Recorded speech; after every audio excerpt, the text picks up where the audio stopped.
Hello ਬੱਚਿਓ, ਚਲੋ ਅੱਜ ਅਸੀਂ ਕਰਦੇ ਹਾਂ ਕਲਾਸ 10th ਸਾਇੰਸ ਦਾ ਚੈਪਟਰ ਨੰਬਰ 10 ਜਿਹਦਾ ਟਾਈਟਲ ਹੈ ਲਾਈਟ ਰਿਫਲੈਕਸ਼ਨ ਐਂਡ ਰਿਫਰੈਕਸ਼ਨ। ਅਧਿਆਇ 10 ਦੇ ਟਾਈਟਲ ਨੂੰ ਅਸੀਂ ਪੰਜਾਬੀ 'ਚ ਪ੍ਰਕਾਸ਼ ਪਰਾਵਰਤਨ ਅਤੇ ਅਪਵਰਤਨ ਵੀ ਕਹਿੰਦੇ ਹਾਂ। ਤੇ ਅੱਜ ਅਸੀਂ ਇਸ ਚੈਪਟਰ ਦਾ ਦੂਜਾ ਭਾਗ ਕਰਨ ਜਾ ਰਹੇ ਹਾਂ। ਇਸ ਦੂਜੇ ਭਾਗ ਵਿੱਚ ਅੱਜ ਅਸੀਂ ਗੋਲਾਕਾਰ ਦਰਪਣ ਦੀ ਗੱਲ ਕਰਾਂਗੇ, ਜਿਨ੍ਹਾਂ ਨੂੰ ਅਸੀਂ ਸਫੈਰੀਕਲ ਮਿਰਰਸ ਵੀ ਕਹਿੰਦੇ ਹਾਂ। ਗੋਲਾਕਾਰ ਦਰਪਣ ਦੇ ਬਾਰੇ ਡਿਟੇਲ 'ਚ ਚਰਚਾ ਕਰਨ ਤੋਂ ਪਹਿਲਾਂ ਇੱਕ ਛੋਟੀ ਜਿਹੀ ਐਕਟੀਵਿਟੀ ਕਰਕੇ ਦੇਖੋ। ਇੱਕ ਚਮਕਦਾ ਹੋਇਆ ਚਮਚ ਲਵੋ ਤੇ ਇਹ ਜਿਹੜਾ ਚਮਚ ਹੈ ਇਹਦੇ ਅੰਦਰਲੇ ਪਾਸਿਓਂ ਤੇ ਬਾਹਰਲੇ ਪਾਸਿਓਂ ਆਪਣੀ ਇਮੇਜ ਦੇਖਣ ਦੀ ਕੋਸ਼ਿਸ਼ ਕਰੋ। ਦੇਖੋ ਭਲਾ ਵੱਡੀ ਨਜ਼ਰ ਆਉਂਦੀ ਆ, ਛੋਟੀ ਨਜ਼ਰ ਆਉਂਦੀ ਆ। ਇਹਨੂੰ ਚਮਚ ਨੂੰ ਹੌਲੀ ਹੌਲੀ ਆਪਣੇ ਫੇਸ ਤੋਂ ਦੂਰ ਲੈ ਕੇ ਜਾਓ ਤੇ ਕੋਲ ਲੈ ਕੇ ਆਓ। ਦੇਖੋ ਜਰਾ ਇਮੇਜ ਚੇਂਜ ਹੁੰਦੀ ਆ। ਤੇ ਚਮਚ ਦੇ ਦੋਨੋਂ ਸਰਫੇਸ ਜਿਹੜੇ ਨੇ, ਅੰਦਰਲਾ ਸਰਫੇਸ ਤੇ ਬਾਹਰਲਾ ਸਰਫੇਸ, ਉਹਨਾਂ ਦੋਵਾਂ ਵਿੱਚ ਜਿਹੜੀਆਂ ਤੁਹਾਨੂੰ ਇਮੇਜਸ ਨਜ਼ਰ ਆਉਂਦੀਆਂ ਨੇ ਉਹਨਾਂ ਨੂੰ ਜ਼ਰਾ ਕੰਪੇਅਰ ਤੇ ਕਰੋ। ਦੇਖੋ ਭਲਾ ਕੀ ਨਜ਼ਰ ਆਉਂਦਾ। ਸੋ ਬੇਟਾ ਇਸ ਪਿਕਚਰ 'ਚ ਤੁਹਾਨੂੰ ਜਿਹੜਾ ਚਮਚ ਹੈ ਉਹਦੇ ਅੰਦਰਲੇ ਤੇ ਬਾਹਰਲੇ ਪਾਸੇ ਦਿਖਾਈ ਦੇ ਰਹੀ ਇਮੇਜ ਜਿਹੜੀ ਆ ਉਹ ਪਤਾ ਲੱਗ ਰਹੀ ਆ। ਤਾਂ ਪਹਿਲੀ ਗੱਲ ਤਾਂ ਇਹੀ ਆ ਵੀ ਇਹ ਜਿਹੜਾ ਚਮਚ ਹੈ ਇਹ ਮਿਰਰ ਦੀ ਤਰ੍ਹਾਂ ਜਾਂ ਦਰਪਣ ਦੀ ਤਰ੍ਹਾਂ ਕਿਉਂ ਬਿਹੇਵ ਕਰ ਰਿਹਾ, ਕਿਉਂਕਿ ਇਹਦਾ ਜਿਹੜਾ ਸਰਫੇਸ ਹੈ ਉਹ ਹਾਈਲੀ ਪੋਲਿਸ਼ਡ ਹੈ, ਇਸ ਕਰਕੇ ਇਹ ਦਰਪਣ ਦੀ ਤਰ੍ਹਾਂ ਬਿਹੇਵ ਕਰ ਰਿਹਾ। ਲੇਕਿਨ ਇਹ ਜਿਹੜਾ ਦਰਪਣ ਹੈ ਇਹ ਕੋਈ ਪਲੇਨ ਜਾਂ ਸਮਤਲ ਦਰਪਣ ਨਹੀਂ ਹੈਗਾ।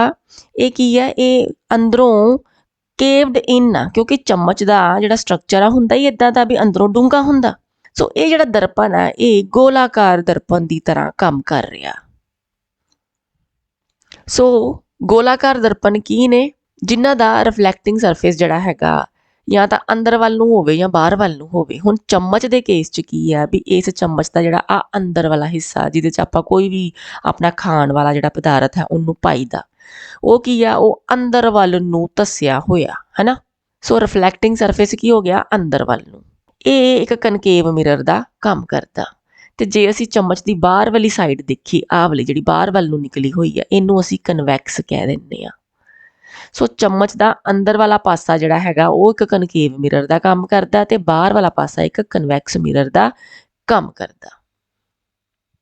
ਆਓ ਦੇਖਦੇ ਹਾਂ ਕਿ ਸਫੈਰੀਕਲ ਮਿਰਰ ਜਾਂ ਗੋਲਾਕਾਰ ਦਰਪਣ ਐਕਚੁਅਲ 'ਚ ਹੁੰਦੇ ਕੀ ਨੇ।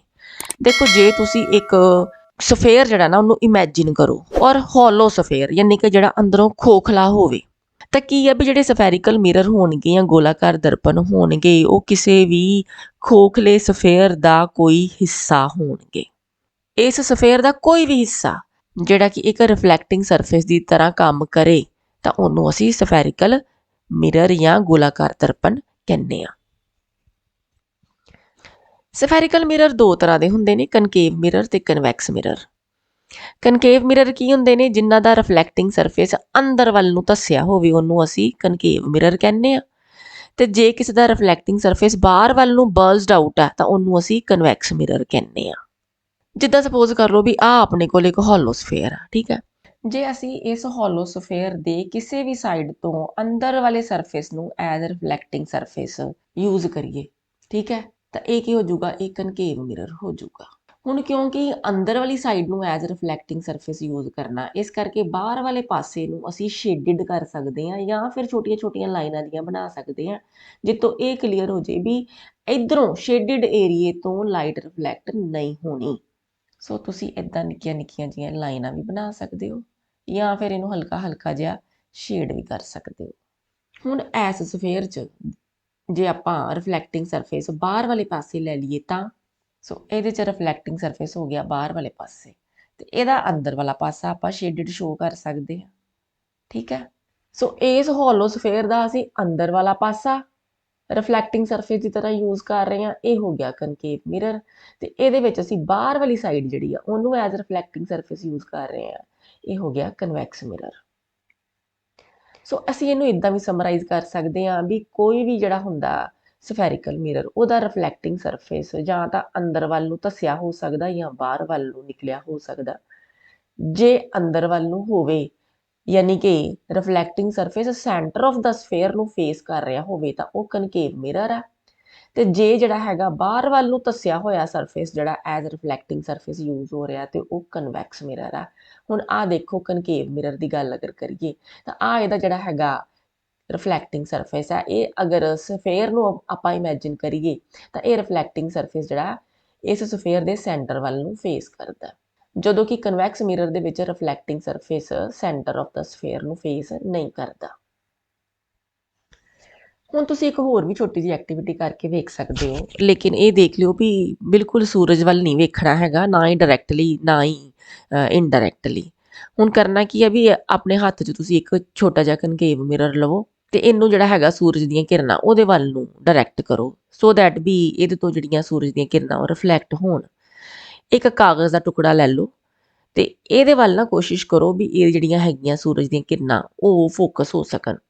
ਹੌਲੀ ਹੌਲੀ ਕੀ ਕਰੋ ਵੀ ਜਿਹੜਾ ਕਾਗਜ਼ ਦਾ ਹੈਗਾ ਟੁਕੜਾ ਇਹਨੂੰ ਮਿਰਰ ਵੱਲ ਤੇ ਮਿਰਰ ਤੋਂ ਦੂਰ ਇਦਾਂ ਲੈ ਕੇ ਜਾ ਕੇ ਦੇਖੋ, ਕਿਸੇ ਇੱਕ ਪੋਜੀਸ਼ਨ ਤੇ ਤੁਹਾਨੂੰ ਇਦਾਂ ਲੱਗੂਗਾ ਵੀ ਕਾਗਜ਼ ਦੇ ਉੱਤੇ ਨਾ ਇੱਕ ਬ੍ਰਾਈਟ ਤੇ ਸ਼ਾਰਪ ਸਪੌਟ ਆਫ ਲਾਈਟ ਤੁਹਾਨੂੰ ਦਿਖਾਈ ਦੇ ਰਿਹਾ। ਬਸ ਜਦੋਂ ਇਹ ਬ੍ਰਾਈਟ ਤੇ ਸ਼ਾਰਪ ਸਪੌਟ ਆਫ ਲਾਈਟ ਉਸ ਕਾਗਜ਼ ਤੇ ਦਿਖਣਾ ਸ਼ੁਰੂ ਹੋ ਜਾਵੇ ਨਾ, ਬਸ ਉੱਥੇ ਹੋਲਡ ਕਰਕੇ ਰੱਖੋ ਉਸੇ ਪੋਜੀਸ਼ਨ ਤੇ ਉਸ ਪੇਪਰ ਨੂੰ ਥੋੜੀ ਦੇਰ ਲਈ। ਕੁਝ ਕੁ ਮਿੰਟਾਂ ਬਾਅਦ ਦੇਖੋ ਭਲਾ ਕੀ ਹੁੰਦਾ। ਹੁਣ ਹੋਏਗਾ ਕਿ ਤੁਹਾਨੂੰ ਥੋੜੀ ਦੇਰ ਬਾਅਦ ਨਾ ਇਸ ਕਾਗਜ਼ ਦੇ ਟੁਕੜੇ ਤੋਂ ਧੂਆਂ ਜਿਹਾ ਨਿਕਲਣਾ ਦਿਖਾਈ ਦੇਣਾ ਸ਼ੁਰੂ ਹੋ ਜਾਊਗਾ ਤੇ ਥੋੜੀ ਦੇਰ ਤੱਕ ਕੀ ਆ ਵੀ ਉਸ ਕਾਗਜ਼ ਨੂੰ ਅੱਗ ਲੱਗ ਜੂਗੀ। ਐਦਾਂ ਕਿਉਂ ਹੋਇਆ? ਕਿਉਂਕਿ ਆਪਾਂ ਯੂਜ਼ ਕੀਤਾ ਸੀਗਾ ਕਨਕੇਵ ਮਿਰਰ।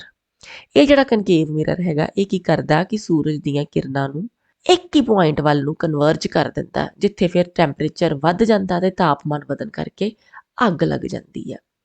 ਸੋ ਇੱਥੇ ਜੋ ਹੋਇਆ ਹੈ ਨਾ ਉਹ ਅਸੀਂ ਇੱਕ ਡਾਇਗਰਾਮ ਦੀ ਫਾਰਮ 'ਚ ਬੈਟਰ ਸਮਝ ਸਕਦੇ ਹਾਂ। ਆਓ ਡਾਇਗਰਾਮ ਦੇਖਦੇ ਹਾਂ। ਆਹ ਦੇਖੋ, ਆਹ ਡਾਇਗਰਾਮ ਹੈਗੀ ਆ ਕਨਕੇਵ ਮਿਰਰ ਆ। ਕਨਕੇਵ ਮਿਰਰ ਦਾ ਅੰਦਰ ਵਾਲਾ ਪਾਸਾ ਅਸੀਂ ਐਜ਼ ਰਿਫਲੈਕਟਿੰਗ ਸਰਫੇਸ ਯੂਜ਼ ਕਰਦੇ ਹਾਂ ਤੇ ਇਹਦੀ ਕੀ ਕੁਆਲਿਟੀ ਹੁੰਦੀ ਹੈ ਵੀ ਇਹ ਜਿਹੜਾ ਹੁੰਦਾ ਕਨਕੇਵ ਮਿਰਰ, ਇਹਦੇ ਉੱਤੇ ਜਿੰਨੀਆਂ ਵੀ ਇਨਸੀਡੈਂਟ ਲਾਈਟ ਰੇਜ਼ ਪੈਂਦੀਆਂ ਉਹ ਸਾਰੀਆਂ ਇੱਕ ਪੁਆਇੰਟ ਵੱਲ ਨੂੰ ਕਨਵਰਜ ਕਰ ਜਾਂਦੀਆਂ, ਯਾਨੀ ਕਿ ਇੱਕ ਹੀ ਪੁਆਇੰਟ ਦੇ ਉੱਤੇ ਆ ਕੇ ਮਿਲਦੀਆਂ। ਇਸ ਕਰਕੇ ਕਨਕੇਵ ਮਿਰਰ ਜਿਹੜਾ ਹੁੰਦਾ ਉਹਨੂੰ ਅਸੀਂ ਕਨਵਰਜਿੰਗ ਮਿਰਰ ਵੀ ਕਹਿੰਦੇ ਆ, ਕਿਉਂਕਿ ਕਨਵਰਜਿੰਗ ਮਿਰਰ ਦੇ ਵਿੱਚ ਜਿੰਨੀਆਂ ਵੀ ਪੈਰਲਲ ਰੇਜ਼ ਆਫ ਲਾਈਟ ਆਉਂਦੀਆਂ ਨੇ ਸਾਰੀਆਂ ਇੱਕ ਹੀ ਪੁਆਇੰਟ ਵੱਲ ਨੂੰ ਕਨਵਰਜ ਕਰ ਜਾਂਦੀਆਂ। ਜੇ ਅਸੀਂ ਗੱਲ ਕਰੀਏ ਕਨਵੈਕਸ ਮਿਰਰ ਦੀ, ਉਹਦੇ 'ਚ ਉਲਟਾ ਹੀ ਹੁੰਦਾ ਵੀ ਉਹਦੇ 'ਤੇ ਜਿੰਨੀਆਂ ਲਾਈਟ ਰੇਜ਼ ਜਿਹੜੀਆਂ ਪੈਣਗੀਆਂ ਨਾ ਉਹ ਵੱਖੋ ਵੱਖ ਡਾਇਰੈਕਸ਼ਨ ਦੇ ਵਿੱਚ ਖਿੰਡ ਪੁੰਡ ਜਾਣਗੀਆਂ। ਸੋ ਇਹ ਖਿੰਡਰੀਆਂ ਹੋਈਆਂ ਜਿਹੜੀਆਂ ਨੇ ਲਾਈਟ ਰੇਜ਼, ਇਹਨਾਂ ਨੂੰ ਅਸੀਂ ਡਾਈਵਰਜਿੰਗ ਲਾਈਟ ਰੇਜ਼ ਕਹਿ ਦਾਂਗੇ। ਸੋ ਕਿਉਂਕਿ ਕਨਵੈਕਸ ਮਿਰਰ ਜਿਹੜਾ ਹੁੰਦਾ ਇਹ ਲਾਈਟ ਰੇਜ਼ ਜਿਹੜੀਆਂ ਨੇ ਉਹਨਾਂ ਨੂੰ ਡਾਈਵਰਜ ਕਰਦਾ, ਇਸ ਕਰਕੇ ਇਹਨੂੰ ਅਸੀਂ ਡਾਈਵਰਜਿੰਗ ਮਿਰਰ ਵੀ ਕਹਿ ਸਕਦੇ ਹਾਂ। ਹੁਣ ਤੱਕ ਜਿੰਨਾ ਅਸੀਂ ਗੋਲਾਕਾਰ ਦਰਪਣਾਂ ਦੇ ਬਾਰੇ ਪੜ੍ਹਿਆ ਉਹਨੂੰ ਅਗਰ ਆਪਾਂ ਰਿਵਾਈਜ਼ ਕਰਨਾ ਹੋਵੇ ਤੇ ਕੀ ਕਵਾਂਗੇ? ਕਰਵਡ ਮਿਰਰਸ ਜਾਂ ਸਫੈਰੀਕਲ ਮਿਰਰਸ ਜਿਹੜੇ ਨੇ ਦੋ ਤਰ੍ਹਾਂ ਦੇ ਆ, ਕਨਕੇਵ ਮਿਰਰ ਤੇ ਕਨਵੈਕਸ ਮਿਰਰ। ਠੀਕ ਹੈ ਜੀ। ਜਿਹਦਾ ਰਿਫਲੈਕਟਿੰਗ ਸਰਫੇਸ ਜਿਹੜਾ ਵਾ ਉਹ ਅੰਦਰ ਵੱਲ ਨੂੰ ਧੱਸਿਆ ਹੋਵੇ ਉਹ ਕਨਕੇਵ ਹੈ, ਜਿਹਦਾ ਬਾਹਰ ਵੱਲ ਨੂੰ ਬਰਸਡ ਆਊਟ ਹੋਵੇ ਉਹ ਕਨਵੈਕਸ ਆ। ਕਨਕੇਵ ਮਿਰਰ ਜਿਹੜਾ ਹੈਗਾ ਉਹਦੇ 'ਚ ਕੀ ਹੁੰਦਾ, ਉਹਨੂੰ ਆਪਾਂ ਕਨਵਰਜਿੰਗ ਮਿਰਰ ਵੀ ਕਹਿੰਦੇ ਆ, ਕਿਉਂਕਿ ਉਹ ਪੈਰਲਲ ਲਾਈਟ ਰੇਜ਼ ਨੂੰ ਕਨਵਰਜ ਕਰਦਾ, ਇੱਕ ਹੀ ਪੁਆਇੰਟ ਵਾਲੇ ਸਾਰੀਆਂ ਲਾਈਟ ਰੇਜ਼ ਰਿਫਲੈਕਟ ਹੋ ਕੇ ਆਉਣਗੀਆਂ। ਤੇ ਕਨਕੇਵ ਮਿਰਰ ਦੇ ਵਿੱਚ ਸਾਨੂੰ ਵੱਡਾ ਵੱਡਾ ਜਿਹਾ ਦਿਖਾਈ ਦਿੰਦਾ ਦੇਖੋ। ਇਸੇ ਕਰਕੇ ਸ਼ੇਵਿੰਗ ਮਿਰਰ ਜਾਂ ਮੇਕਅਪ ਮਿਰਰ ਜਿਹੜੇ ਨੇ ਨਾ ਉਹਦੇ 'ਚ ਕਨਕੇਵ ਮਿਰਰ ਵਰਤੇ ਜਾਂਦੇ ਆ। ਕਨਵੈਕਸ ਮਿਰਰ ਦੇ ਕੇਸ ਦੇ ਵਿੱਚ ਕੀ ਹੈਗਾ ਵੀ ਇਹਦੇ ਵਿੱਚ ਲਾਈਟ ਰੇਜ਼ ਜਿਹੜੀਆਂ ਨੇ ਡਾਈਵਰਜ ਕਰ ਜਾਂਦੀਆਂ, ਇਸ ਕਰਕੇ ਇਹਨੂੰ ਅਸੀਂ ਡਾਈਵਰਜਿੰਗ ਮਿਰਰ ਵੀ ਕਹਿੰਦੇ ਆ। ਤੇ ਜਦੋਂ ਇਹਦੇ 'ਚ ਦੇਖਿਆ ਜਾਵੇ ਤੇ ਜਿਹੜਾ ਵੀ ਵਿਊ ਹੈ ਉਹ ਛੋਟਾ ਨਜ਼ਰ ਆਉਂਦਾ ਹੈ, ਲੇਕਿਨ ਕਾਫੀ ਏਰੀਆ ਜਿਹੜਾ ਨਾ ਉਹ ਵਿਊ ਦਾ ਕਵਰ ਹੋ ਜਾਂਦਾ ਇਹਦੇ 'ਚ। ਆਓ ਹੁਣ ਅਸੀਂ ਸਫੈਰੀਕਲ ਮਿਰਰਸ ਦੇ ਨਾਲ ਐਸੋਸੀਏਟਿਡ ਕੁਝ ਇੰਪੋਰਟੈਂਟ ਟਰਮਸ ਵੀ ਡਿਸਕਸ ਕਰ ਲਈਏ। ਜਿੱਦਾਂ ਆਪਣੀ ਪਹਿਲੀ ਟਰਮ ਹੈ ਸੈਂਟਰ ਆਫ ਕਰਵੇਚਰ। ਬਹੁਤ ਹੀ ਸਿੰਪਲ ਆ ਵੀ ਕੋਈ ਵੀ ਹੋਲੋ ਸਫੇਅਰ ਆ ਜਿਹੜਾ ਜਿਹਦੇ ਤੋਂ ਅਸੀਂ ਇੱਕ ਮਿਰਰ ਜਿਹੜਾ ਹੈਗਾ ਉਹ ਲਿਆ, ਉਹਦਾ ਜਿਹੜਾ ਸੈਂਟਰ ਹੁੰਦਾ ਉਹਨੂੰ ਅਸੀਂ ਸੈਂਟਰ ਆਫ ਕਰਵੇਚਰ ਕਹਿੰਦੇ ਆ। ਜਿੱਦਾਂ ਹੁਣ ਇਸ ਕੇਸ 'ਚ ਵੀ ਸੈਂਟਰ ਆਫ ਕਰਵੇਚਰ ਜਿਹੜਾ ਹੈਗਾ ਉਹ ਕੀ ਆ, ਇਸ ਹੋਲੋ ਸਫੇਅਰ ਦਾ ਸੈਂਟਰ, ਜਿਹਨੂੰ ਅਸੀਂ ਕੈਪੀਟਲ ਸੀ ਨਾਲ ਰਿਪਰੈਜ਼ੈਂਟ ਕਰਾਂਗੇ। ਜੇ ਅਸੀਂ ਅੰਦਰ ਵਾਲਾ ਜਿਹੜਾ ਸਾਈਡ ਆ ਉਹਨੂੰ ਐਜ਼ ਰਿਫਲੈਕਟਿੰਗ ਸਰਫੇਸ ਯੂਜ਼ ਕਰਨਾ, ਯਾਨੀ ਕਿ ਕਨਕੇਵ ਮਿਰਰ ਦੀ ਗੱਲ ਆਪਾਂ ਅਗਰ ਕਰੀਏ ਤਾਂ ਕਨਕੇਵ ਮਿਰਰ ਦੇ ਵਿੱਚ ਕੀ ਹੁੰਦਾ ਕਿ ਜਿਹੜਾ ਰਿਫਲੈਕਟਿੰਗ ਸਰਫੇਸ ਹੁੰਦਾ ਉਹ ਸੈਂਟਰ ਆਫ ਕਰਵੇਚਰ ਵੱਲ ਨੂੰ ਫੇਸ ਕਰਦਾ ਵਾ। ਜੇ ਆਪਾਂ ਕਨਵੈਕਸ ਮਿਰਰ ਦੀ ਗੱਲ ਕਰੀਏ ਤਾਂ ਉਹਦੇ 'ਚ ਕੀ ਹੁੰਦਾ ਕਿ ਕਨਵੈਕਸ ਮਿਰਰ ਦੇ ਵਿੱਚ ਜਿਹੜਾ ਰਿਫਲੈਕਟਿੰਗ ਸਰਫੇਸ ਹੁੰਦਾ ਉਹ ਸੈਂਟਰ ਆਫ ਕਰਵੇਚਰ ਤੋਂ ਦੂਜੇ ਪਾਸੇ ਹੁੰਦਾ। ਸੋ centre of curvature convex mirror ਦੇ ਕੇਸ 'ਚ ਰਿਫਲੈਕਟਿੰਗ ਸਰਫੇਸ ਦੇ ਪਿੱਛੇ ਯਾਨੀ ਕਿ ਬਿਹਾਈਂਡ ਲਾਈ ਕਰਦਾ। Next term is radius of curvature. ਇਹ ਕੀ ਹੁੰਦਾ ਰੇਡੀਅਸ ਆਫ ਕਰਵੇਚਰ? ਦੇਖੋ ਅਸੀਂ ਹੁਣੇ ਸੈਂਟਰ ਆਫ ਕਰਵੇਚਰ ਦੀ ਗੱਲ ਕੀਤੀ ਸੀ, ਜਿੱਦਾਂ ਸਪੋਜ਼ ਕਰੋ ਵੀ ਸੈਂਟਰ ਆਫ ਕਰਵੇਚਰ ਹੈ ਇਹਦਾ, ਤਾਂ ਜਿਹੜਾ ਰੇਡੀਅਸ ਆਫ ਸਫੇਅਰ ਹੋ ਗਿਆ ਹੈ ਨਾ, ਯਾਨੀ ਕਿ ਐਸ ਸੀ ਪੁਆਇੰਟ ਤੋਂ ਲੈ ਕੇ ਜਿੰਨਾ ਵੀ ਡਿਸਟੈਂਸ ਬਣਦਾ ਹੈ ਰਿਫਲੈਕਟਿੰਗ ਸਰਫੇਸ ਦੇ ਮਿਡ ਤੱਕ ਦਾ ਉਹ ਕੀ ਆ, ਉਹ ਹੋ ਗਿਆ ਰੇਡੀਅਸ ਆਫ ਕਰਵੇਚਰ, ਜਿਹਨੂੰ ਕਿ ਅਸੀਂ ਕੈਪੀਟਲ R ਦੇ ਨਾਲ ਰਿਪਰੈਜ਼ੈਂਟ ਕਰਨਾ।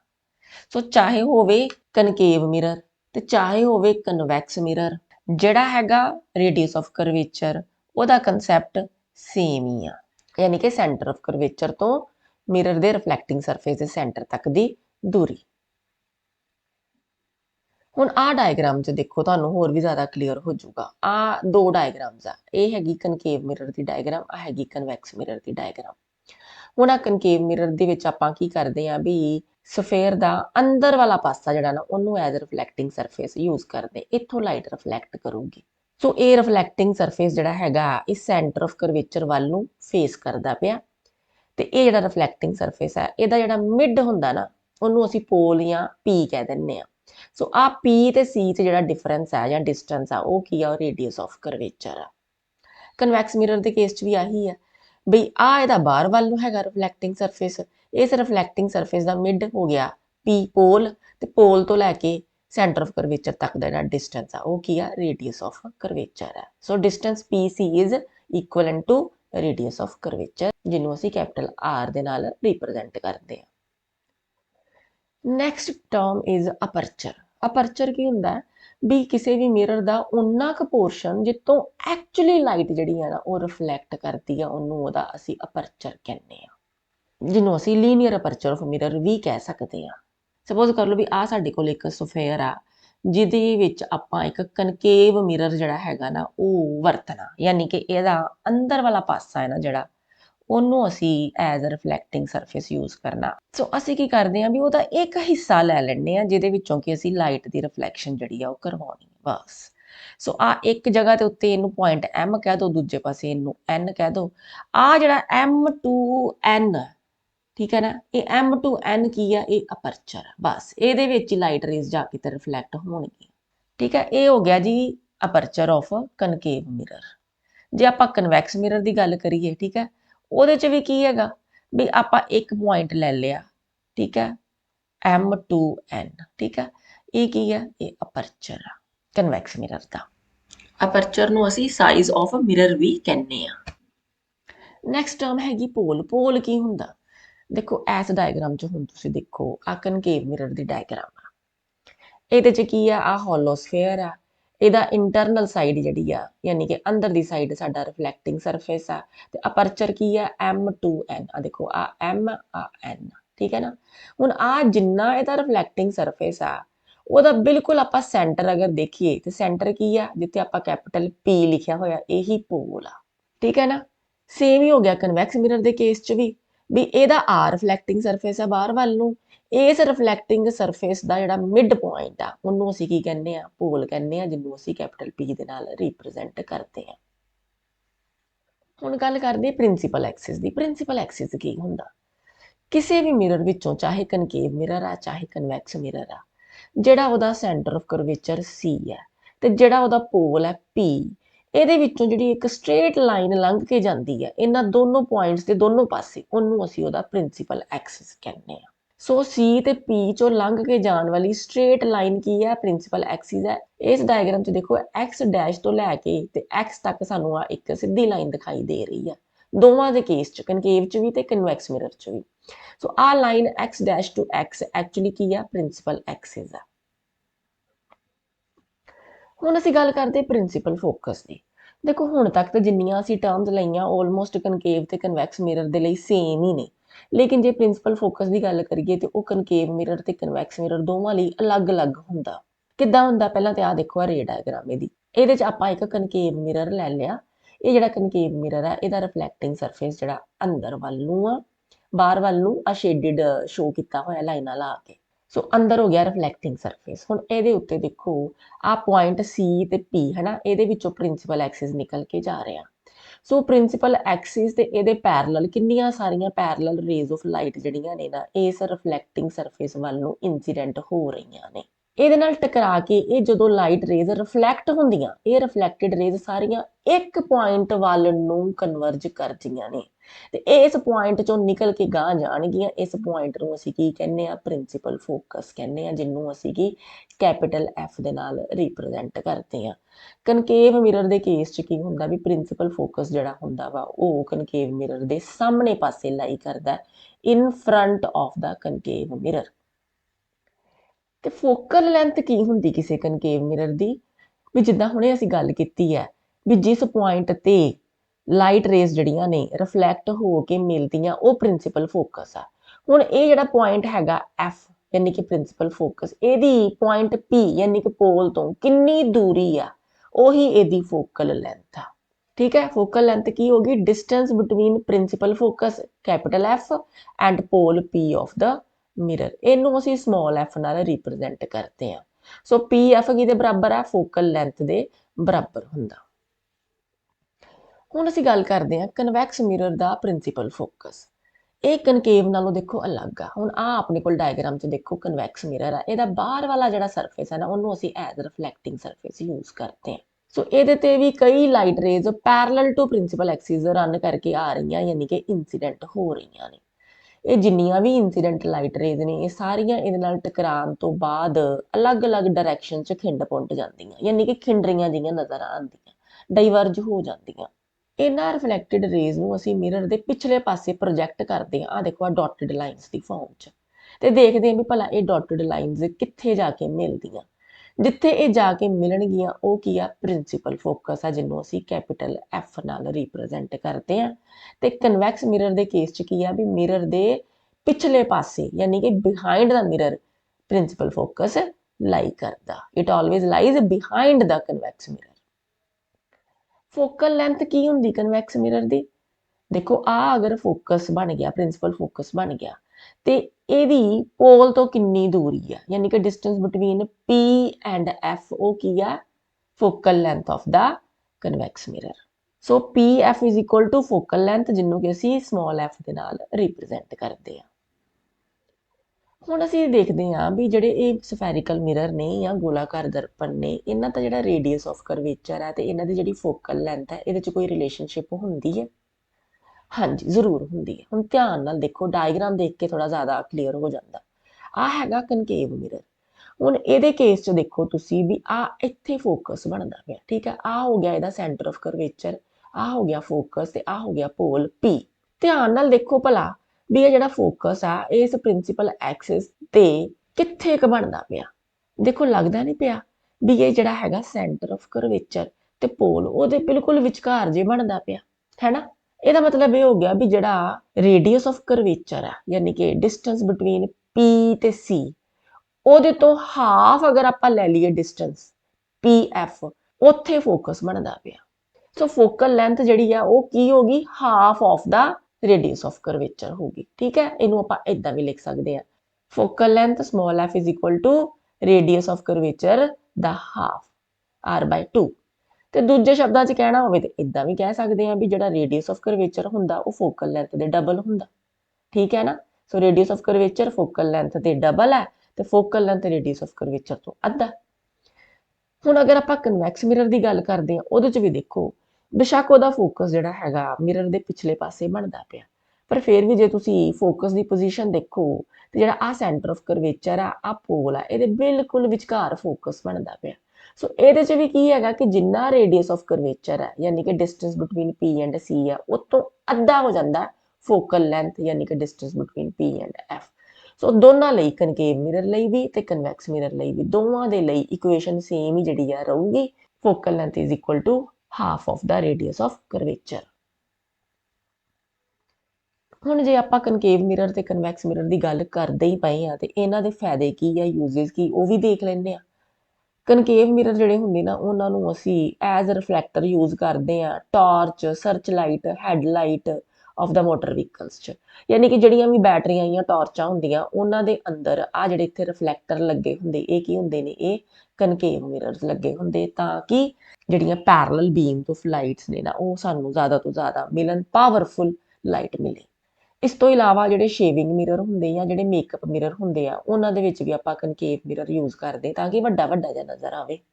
ਤੇ ਜਦੋਂ ਡੈਂਟਿਸਟ ਦੰਦ ਚੈੱਕ ਕਰਦੇ ਸਾਡੇ ਉਹ ਵੀ ਕਨਕੇਵ ਮਿਰਰ ਹੀ ਯੂਜ਼ ਕਰਦੇ ਆ। ਦੇਖ ਲਓ ਬੇਸ਼ੱਕ ਆ ਕਨਕੇਵ ਮਿਰਰ ਦੇ ਵਿੱਚ ਇਹਨਾਂ ਦੰਦਾਂ ਦੀ ਇਮੇਜ ਨਜ਼ਰ ਆ ਰਹੀ ਹੈ ਤੇ ਦੰਦਾਂ ਦੇ ਸਾਈਜ਼ ਤੋਂ ਵੱਡੀ ਇਮੇਜ ਨਜ਼ਰ ਆ ਰਹੀ ਹੈ ਤਾਂ ਕਿ ਜ਼ਿਆਦਾ ਕਲੈਰਿਟੀ ਜਿਹੜੀ ਆ ਉਹ ਡਾਕਟਰ ਨੂੰ ਜਾਂ ਡੈਂਟਿਸਟ ਨੂੰ ਹੋ ਜਾਵੇ।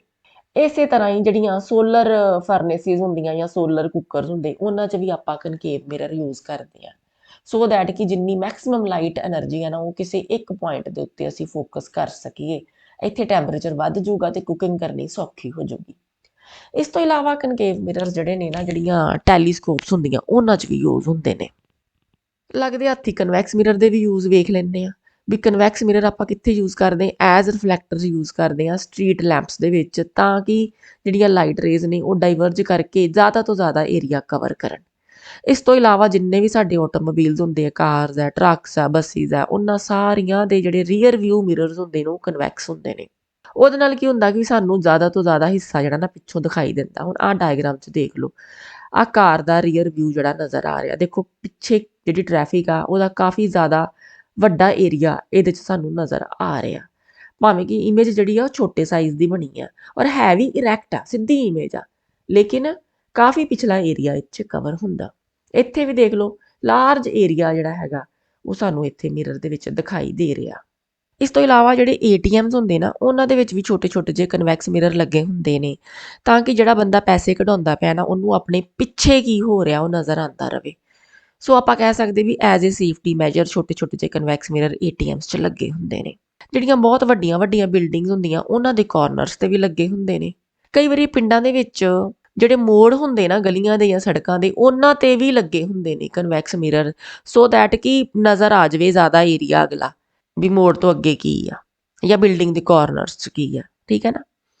ਜੇ ਆਪਾਂ ਬੈਕ ਟੂ ਬੈਕ ਰੱਖੀਏ ਕਨਵੈਕਸ ਮਿਰਰਸ ਨੂੰ ਤਾਂ ਫਿਰ ਇਹ ਮੈਗਨੀਫਾਈਂਗ ਗਲਾਸ ਵੀ ਬਣਾਉਂਦੇ ਆ ਜਿਹਦੇ ਨਾਲ ਸਾਨੂੰ ਫਿਰ ਵੱਡਾ ਦਿਖਾਈ ਦੇਵੇ ਤੇ ਜਿਹੜੀਆਂ ਸਨ ਗਲਾਸਿਸ ਨੇ ਧੁੱਪ ਦੀਆਂ ਐਨਕਾਂ ਨੇ ਉਹਦੇ 'ਚ ਵੀ ਯੂਜ਼ ਹੁੰਦੇ ਨੇ।